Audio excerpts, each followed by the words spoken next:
Exercise 5.2 को बताना था, जिसमें ज़्यादातर कुछ कॉन्सेप्ट नहीं लगेगा। जो फर्स्ट 5.1 में कॉन्सेप्ट हम लोगों ने पढ़ा था उसी के अकॉर्डिंग ये भी बनेगा। इसमें बस हम लोगों को एंगल्स फॉर्मेशन याद रखना है कि कौन कॉरेस्पॉन्डिंग है, कौन एडजेसेंट है, यही सब बस याद रखना है। बाकी सारा क्वेश्चन इजीली बन जाएगा।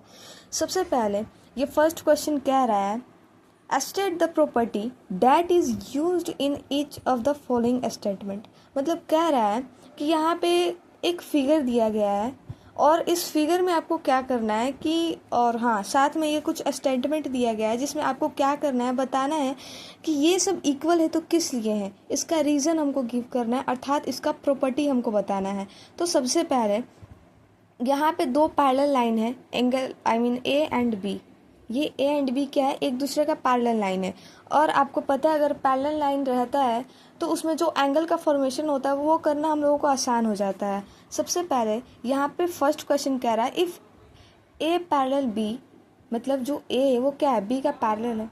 जब ए पैरेलल बी है देन तो angle A equal to angle 5, मतलब एंगल 1 जो है एंगल 5 के बराबर है। ऐसा क्यों, इसका रीज़न गिव करना है।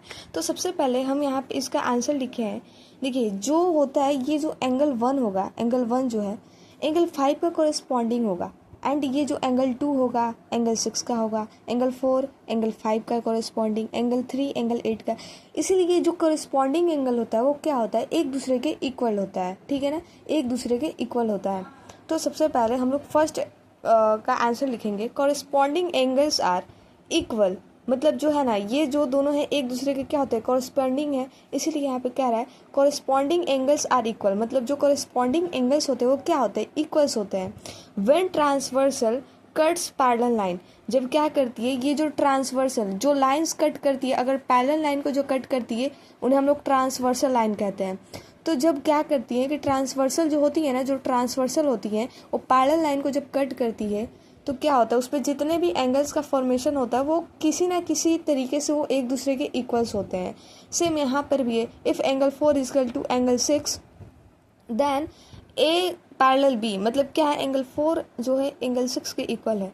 और यहाँ पे कह रहा है ए जो है पैरेलल है बी के, तो वहाँ पे तो उतना नहीं देखना है। यहाँ पे एंगल 4 इजकल टू एंगल 6। अब एंगल 4 एंड 6 कैसे हो सकता है, देखिए एक चीज़ हम बताए थे, अगर कभी भी जिगजैग फॉर्मेशन बनेगा अंदर में, ये वाला अंदर में अगर जिगजैग फॉर्मेशन बनेगा तो ये वाला जो एंगल होता है इसके हमेशा इक्वल होगा, एंड सेम यहाँ पर भी होगा, ये वाला एंगल इसके इक्वल हो जाएगा। ठीक है ना, तो यहाँ पे हम लोग लिखेंगे ये कहलाते हैं एक दूसरे के अल्टरनेट इंटीरियर एंगल। जब भी अंदर में जिगजैग फॉर्मेशन बनता है तो वो क्या कहलाते हैं, अल्टरनेट इंटीरियर एंगल। तो यहाँ पे हो जाएगा alternate interior angles are equal when transversal cuts parallel lines.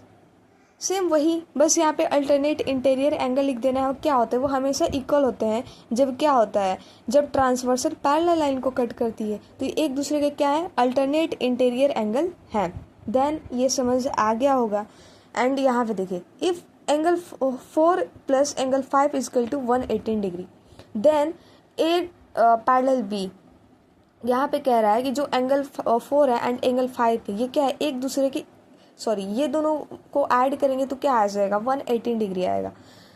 तो आपको पता है कि जो इस साइड में, मतलब अंदर में क्या होता है, अगर इस साइड में अगर ये दोनों एंगल को हम देखें तो अगर इनको हमेशा ऐड करेंगे तो हम लोग को 118 डिग्री मिलता है। चाहे इस साइड का बात कर ले, अगर ये 3 एंड 6 को ऐड करेंगे तो हम लोग को क्या मिलेगा, 118 डिग्री मिलेगा। सेम वही यहाँ पे क्या कर देना है, और वो सभी एंगल्स कहलाते हैं एक दूसरे के क्या, इंटीरियर एंगल ऑन। देखिए ये जो इंटीरियर एंगल जो होता है ना वो सेम साइड का, मतलब एक अलग, मतलब क्या रहे हैं, सेम साइड यहाँ पे एक तरफ का। ठीक है ना, ये जो इंटीरियर एंगल होते हैं, इंटीरियर एंगल 4 का बात करें, एंगल 5 का, एंगल 3 एंड एंगल 6, ये सब क्या होता है, मतलब एंगल 4 एंड एंगल 5 को ऐड करेंगे तो 118 डिग्री आएगा, एंगल 3 एंड एंगल 6 को ऐड करेंगे तो कितना आएगा, 118 डिग्री आएगा। तो यहाँ पे क्या करा है, interior angle on same side, मतलब क्या होता है, इंटीरियर एंगल जो होते हैं वो अगर सेम साइड में होते हैं ना तो उनका जो सम होता है कितना होता है, 118 डिग्री। और वो क्या होता है ना कि जब ट्रांसवर्सल कट करता है तो ये एक दूसरे के क्या हो जाते हैं, इक्वल्स हो जाते हैं। बस यही हम लोगों को लिखना है कि आखिर यहाँ पे हम ये भी लिख देंगे कि interior angle on same side of transversal are equal, मतलब ट्रांसवर्सल क्या होते हैं, इक्वल, एंड यही हम यहाँ पे फिर उतार देंगे angle 4 plus angle 5 equal to 118 degree, then no problem, ये हम लोग का आंसर हो जाएगा।